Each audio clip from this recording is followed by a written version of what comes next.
Baik, Assalamualaikum warahmatullahi wabarakatuh. Waalaikumsalam warahmatullahi wabarakatuh.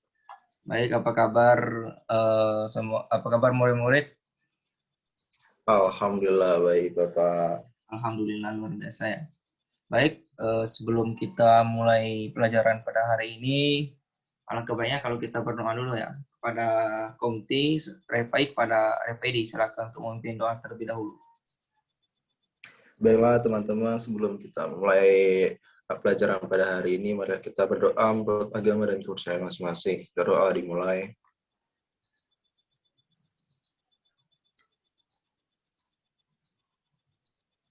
Berdoa selesai. Baik, sebelum kita mulai materi kita pada pagi hari ini, kita bawa absen dulu ya. Repai, Hadir Bapak. baik, Tri Irama Setiadi, Hadir, Pak. hadir ya. Baik, kita mulai saja materi kita pada hari ini. Materi yang akan kita bahas pada hari ini yaitu tentang Kingdom Plantae. Nah, pertama kita harus mengetahui dulu apa sih itu Kingdom Plantae. Nah, Kingdom Plantae itu yang lebih dikenal atau lebih dikenal dengan tumbuhan ialah salah satu organisme eukariotik multiseluler yang mempunyai dinding sel dan klorofil. Nah, klorofil yaitu zat hijau daun yang fungsinya untuk fotosintesis yang sehingga tumbuhan mampu membuat makanannya sendiri atau yang sifatnya autotrof. Inilah yang membedakan antara Kingdom Plantae dan Kingdom Animalia. Perbedaan lainnya dari Kingdom Plantae tidak bisa bergerak bebas seperti Kingdom Animalia. Nah, Kingdom Plantae ini terbagi menjadi 3 divisi, yaitu Petridophyta atau tumbuhan paku, Bryophyta tumbuhan lumut, dan Spermatophyta tumbuhan berbiji. Nah, pada hari ini kita akan bahas 2 divisi dulu ya, yaitu tumbuhan paku dan tumbuhan lumut. Baik, untuk ciri-ciri dari Kingdom Plantae itu sendiri itu ada beberapa ciri-ciri khusus, itu pada dinding sel yang tersusun oleh selulosa. Kemudian mempunyai klorofil yang fungsinya untuk fotosintesis. Karena mempunyai klorofil, oleh karena itu Kingdom Plantae itu bersifat autotrof atau bisa membuat makanannya sendiri, itu dengan bantuan cahaya matahari. Kemudian eukariotik atau memiliki membran inti sel, bersifat multiseluler atau bersel banyak, dapat menyimpan cadangan makanan dalam bentuk amilum atau pati. Kemudian dapat mengalami pergiliran keturunan dalam siklus hidupnya. Baik, yang divisi pertama kita bahas dulu hari ini yaitu tentang tumbuhan lumut atau Bryophyta.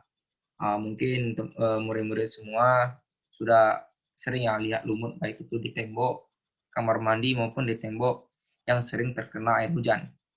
Baik, tumbuhan lumut itu adalah suatu kumpulan tumbuhan kecil yang hidup di darat dan biasanya tumbuh di tempat lembab seperti kamar mandi, kemudian air terjun, pokoknya yang tempat-tempat yang sering terkena air. Kemudian tidak mempunyai akar. Nah, akar di sini diganti oleh rhizoid, batang dan daun sejati, serta tidak mempunyai pembuluh pengangkut, xilem dan phloem, serta merupakan tumbuhan peralihan antara tumbuhan bertalus atau talophyta dengan tumbuhan berkormus cormophyta dan mengalami suatu pergiliran keturunan. Adapun ciri-ciri dari tumbuhan lumut Bryophyta itu yang pertama merupakan bentuk peralihan antara tumbuhan yang bertalus talophyta dengan tumbuhan berkormus atau cormophyta. Kemudian tumbuhan lumut berukuran tinggi rata-rata kurang lebih 1-2 cm dan yang paling tinggi itu mencapai 20 cm. Kemudian mengalami pergiliran keturunan generasi sporofit dan generasi gametofit. Nah, apa sih itu generasi sporofit dan generasi gametofit? Nah, generasi sporofit ini ialah generasi penghasil spora, sedangkan generasi gametofit ini ialah generasi yang menghasilkan gamet. Kemudian tumbuhan lumut berbentuk lembaran. Tumbuhan kecil memiliki bagian yang menyerupai akar atau rhizoid, batang, dan daun. Kemudian dalam tubuh tumbuhan lumut mengandung sel-sel yang berkloroplas atau klorofil untuk berfotosintesis dan tidak memiliki jaringan pengangkut floem atau xilem. Kemudian tubuh gametofit bersifat haploid yang sehari-hari kita kenal dengan tumbuhan lumut. Kemudian pada tumbuhan lumut terdapat gametangium atau alat kelamin. Nah, alat kelamin jantan disebut dengan antheridium yang menghasilkan spermatozoid, sedangkan alat kelamin betina disebut archegonium yang menghasilkan ovum. Kemudian tumbuhan lumut atau bryophyta bersifat autotrof karena tumbuhan lumut sudah memiliki klorofil. Tumbuhan lumut belum memiliki jaringan pengangkut xilem dan floem, kemudian memiliki lapisan pelindung berupa kutikula dan gametangium. Tumbuhan lumut hidup di rawa dan di tempat yang lembab, seperti air terjun maupun di dekat-dekat kamar mandi. Tumbuhan lumut menyerap air secara imbisisi atau banyak. Umumnya tumbuhan lumut bersifat hijau karena sel-selnya memiliki kloroplas atau plastida. Kemudian sedikit kita bahas tentang reproduksi bryophyta. Nah, lumut mengalami pergiliran keturunan atau metagenesis. Dalam proses metagenesis ini, lumut mengalami dua fase kehidupan. Itu fase gametofit atau haploid dan fase sporofit atau diploid. Lumut memiliki dua alat perkembangbiakan atau gametangium, yaitu archegonium sebagai alat sel gamet betina dan antheridium sebagai sel gamet jantan. Berikut pada gambar di samping bisa mudah lihat, ini adalah skema dari siklus reproduksi bryophyta, di mana pada tumbuhan lumut itu terbagi menjadi dua sel. Yang pertama antheridium atau sel jantan yang menghasilkan spermatozoa, kemudian archegonium menghasilkan sel telur. Kemudian jika spermatozoid dan sel telur ini menyatu, maka akan menghasilkan zigot. Kemudian zigot akan berkembang menjadi sporangium dan seterusnya menjadi spora. Kemudian spora akan menjadi protonema. Nah, pada proses protonema sampai zigot, sampai sel tadi itu dinamakan dengan fase gametofit. Sedangkan pada zigot sampai spora itu dinamakan fase sporofit. Kemudian ada pun macam-macam tumbuhan lumut, sedikit kita bahas ya. Yang pertama itu tentang lumut hati atau Hepaticopsida. Nah, jenis lumut ini berbentuk talus, berlobus pada bagian depan, seperti berbentuk hati pada manusia. Jenis lumut ini merupakan lumut berumah dua atau dosius. Nah, pada reproduksi aseksual dengan cara fragmentasi, adalah pembentukan gamkum atau kuncup dan spora. Nah, gamkum yaitu struktur khas yang terdapat pada suatu gametofit yang berupa mangkuk kecil yang mengandung suatu kumpulan lumut. Nah, gemma bisa dilepas dan tersebar oleh air yang kemudian menjadi tumbuhan lumut baru. Perkembangbiakan seksual terjadi melalui pembentukan archegonium penghasil sel telur atau jantan atau betina dan antheridium penghasil sel sperma atau jantan. Nah, dalam reproduksi seksual terjadi dengan fertilisasi antara sperma dan ovum. Contoh dari lumut hati ini yaitu Marchantia polymorpha. Nah, bisa dilihat pada gambar ini perbedaan dari jenis jantan dan jenis betina. Pada gambar di kiri ini merupakan jenis dari sel jantan, di mana bisa dilihat pada antheridium dan archegonium itu sangat terdapat perbedaan ya, di mana pada jari-jari archegonium atau sel ini terdapat jari-jarinya terdapat panjang, sedangkan pada antheridium itu lebih cenderung membulat. Kemudian kita bahas lagi tentang beberapa jenis tumbuhan, yaitu lumut yang kemudian adalah tumbuhan lumut tanduk atau Anthoceratops. Nah, ciri-ciri itu bentuknya itu seperti tanduk. Lumut tanduk ini juga disebut dengan Anthoceratops. Nah, pada gametofitnya mirip dengan lumut hati, sedangkan perbedaannya terletak pada sporofitnya. Nah, sporofit lumut tanduk memiliki kapsul memanjang yang tumbuh seperti tanduk dari gametofit. Contohnya itu Anthocerus levis atau lumut tanduk. Kemudian ada lumut daun atau Bryopsida. Nah, Bryopsida ini ialah lumut sejati karena yang bentuk tubuhnya itu mirip dengan tumbuhan kecil yang mempunyai bagian akar atau rhizoid, batang dan daun. hidupnya itu berkelompok untuk membentuk hamparan tebal. Nah, biasanya ini sering ditemui di daerah sungai atau batu-batuan di pinggir sungai, di tembok kamar mandi maupun di tembok sumur. Nah, sporopit yang memiliki sporangium berbentuk kapsul dengan tutupnya disebut kalitra. Nah, contohnya dari kelas Bryopsida ini adalah Polytrichium dan Sphagnum. Adapun dari manfaat tumbuhan paku tuberculata ini adalah beberapa spesies Sphagnum bisa digunakan untuk obat kulit dan mata. Pada beberapa tumbuhan lumut yang tumbuh di hutan hujan bisa digunakan sebagai peran erosi dan untuk menyerap air.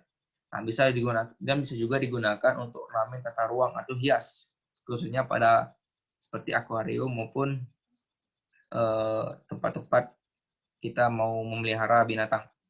Kemudian ada Markantia ini juga dikenal sebagai obat penyakit hati. Kemudian pada divisi kedua yaitu tumbuhan paku atau Petridophyta. Nah, tumbuhan paku ini ialah suatu tumbuhan yang sudah mempunyai akar, batang, dan daun sejati yang berkembang biak dengan spora atau komofitas berspora dan mempunyai pembuluh angkut, xilem, dan floem. Mempunyai klorofil, berakar serabut, dan mengalami suatu pergiliran keturunan. Nah, mungkin murid-murid semua sudah sering ya melihat tumbuhan paku itu di pohon di batang sawit ya. Nah, adapun ciri-ciri dari tumbuhan paku atau Petridophyta ini adalah pada akar, batang, dan daun bisa dibedakan. Batang tumbuhan paku tidak tampak karena di dalam tanah berupa rimbang sangat pendek. Ada juga yang dapat mencapai 5 meter seperti pada paku pohon atau paku tiang. Kemudian spora yang dihasilkan pada sporofil, terutama pada bawah daunnya.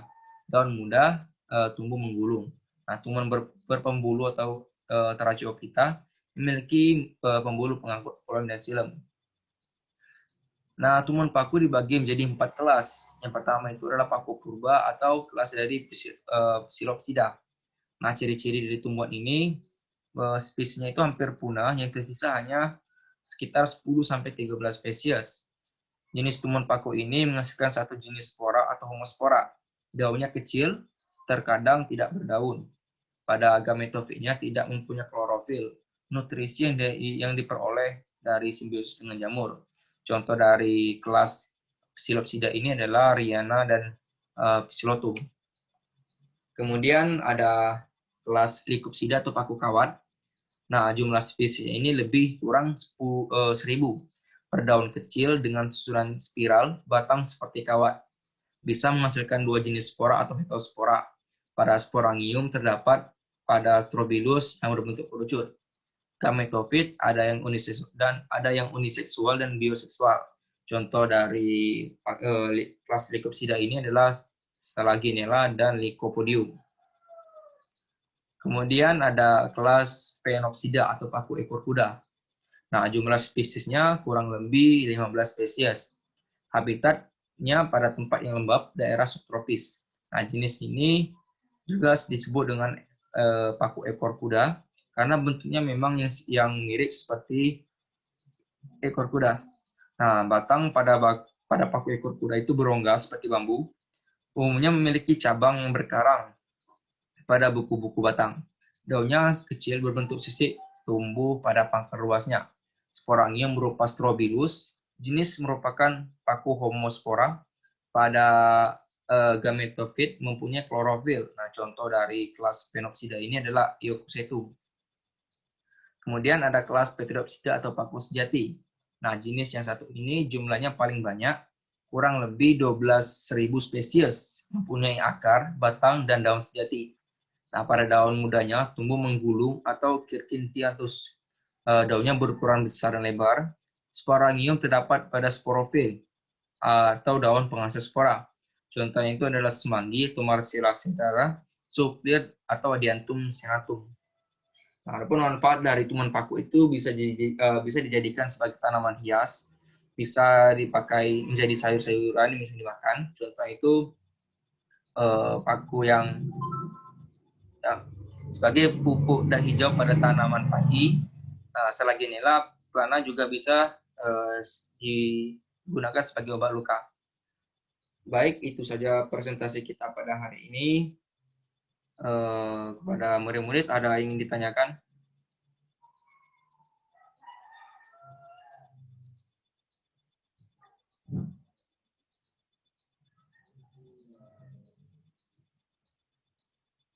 Baik, kalau tidak ada yang ditanyakan, ada yang mau ditanyakan ya? Ya, silakan. Enggak.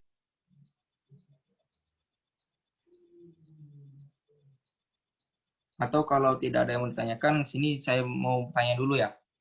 Bapak mau tanya dulu, ini apa yang membedakan antara tumbuhan paku dan tumbuhan inang? Ada yang bisa jawab? Mungkin Repai bisa jawab. Saya Ya, baik Repai. membedakan tumbuhan paku dengan tumbuhan inang. Kalau menurut saya, tumbuhan paku itu hanya menumpang untuk mendapatkan cahaya, Pak. Sedangkan kalau tumbuhan inang itu menyerap energi yang dari tumbuhan yang dijadikan inang oleh si paku itu tersebut, Pak. Baik, terima kasih Makasih. Repai. Pertanyaan sangat tepat. Baik, ada pertanyaan lain? Baik, kalau tidak ada, mungkin Bapak mau tunjuk satu orang yang bisa menyimpulkan dari PPT yang telah Bapak jelaskan tadi. Mungkin dari Tri Irama bisa menyimpulkan apa saja yang telah Bapak bicarakan dari tadi. Pada Tri Irama, disilakan. Baik Pak, saya akan mencoba menyimpulkan. Lantai adalah salah satu kingdom dalam taksonomi yang dikenal sebagai tumbuhan. Anggotanya merupakan kelompok organisme eukariotik multiseluler yang memiliki dinding sel dan klorofil. Karena mempunyai klorofil, jadi tumbuhan bersifat autotrof, yaitu bisa membuat makanan sendiri. Baik. Baik, itu saja yang dapat saya simpulkan, Pak. Baik, terima kasih kepada Rama. Kesimpulannya cukup ya, sudah jelas juga. Baik, untuk materi tentang kelas untuk divisi yang satu lagi, yaitu tentang tumor tingkat tinggi, itu kita akan bahas pada minggu depan ya. Di sini Bapak mau berikan tugas sedikit pada LKPD. Bentar.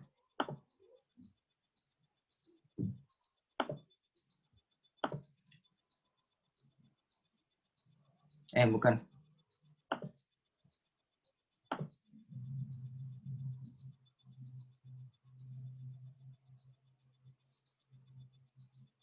Sebentar.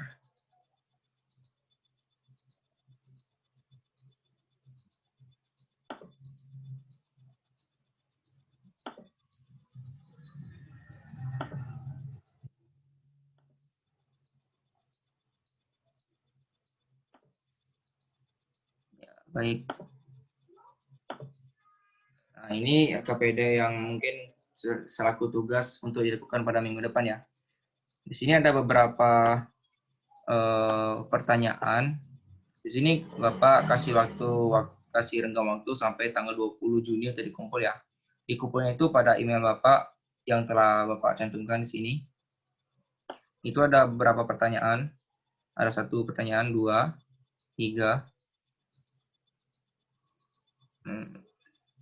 Nah, ada 4 pertanyaan ya. Nanti setiap siswa nanti tolong dikumpul. Nah, batas waktu pengerja ini hari ini sampai tanggal 20 Juni. Jadi Bapak tunggu ya, lewat dari 20 Juni mungkin Bapak tidak akan menerima lagi. Untuk LKPD jangan lupa ditulis nama dan kelas. Nah, untuk tumbuhan berbiji itu nanti mungkin dari apa sih? Untuk minggu depan mungkin akan Bapak jelaskan kembali untuk tumbuhan berbiji. Baik, mengingat waktu dan juga nanti akan Bapak langsung share ke grup WA kita tentang LKPD ini, nanti tolong diisi ya, kumpul tanggal 20. Untuk materi tentang tumbuhan berbiji, tolong dipelajari terlebih dahulu sebelum kita mulai materinya pada minggu depan. Mungkin itu saja yang dapat Bapak sampaikan pada hari ini. Tolong diingat tugasnya. Dan jangan lupa untuk menjaga kesehatan. Baik, Bapak akhiri. Wassalamualaikum warahmatullahi wabarakatuh. Waalaikumsalam warahmatullahi Waalaikumsalam. wabarakatuh.